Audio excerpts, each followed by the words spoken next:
এই যে অন্যায় হচ্ছে আমার আসন থেকে আপনাদের ভোটার আইডি কার্ড দেখাবো গাজীপুর 2 আসনের আমাকে ষড়যন্ত্র করে আজকে আমি বলবো একটা গোষ্ঠী গণ অধিকার পরিষদের আমি 18 সালে এই যে রাশেদ খান দেখতেছেন না ন্যাশনাল ফিগার জাতীয় ফিগার সবাই চলে এক নামে নিজের রক্ত শ্রম ঘাম দিয়া এই রাশেদ খানের মতো মানুষদেরকে বানাইছি এই গণ অধিকার পরিষদকে বানাইছি তোমার আসন থেকে ঘোষণা করা নো আমার আসন আমার আইডি কার্ড দেখুক আমার আইডি কার্ড দেখুক জান সাংবাদিক সারা দেশের মানুষ কাজ করবে আমি বলি এই রাশেদ খান সামনে আমার ভাই সে আমাকে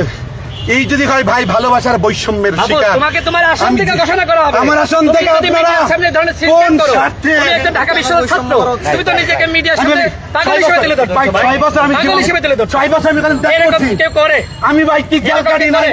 11টা মামলা 11টা মামলা কেন মাহমুদের এগেইনস্টে হবে 11টা মামলা কি অন্য মানে তাহলে শেষ হচ্ছে না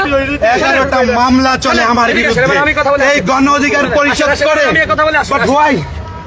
এটা খুব খারাপ হচ্ছে আমি কেন এটা সারা দেশের মানুষের লাইভে কেন এই কাজ করলেন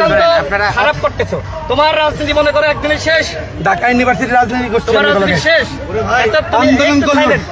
সংগ্রাম করলাম আপনি আপনার মন গড়া কথা বলে আসলে তো ঘোষণা করা হয়নি সে কি পাগলামি করতেছে শহীদুল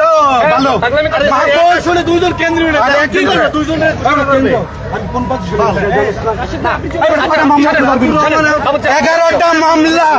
এই রাজনৈতিক দল কইরা আমি কথা বলে দিই আসেন আমার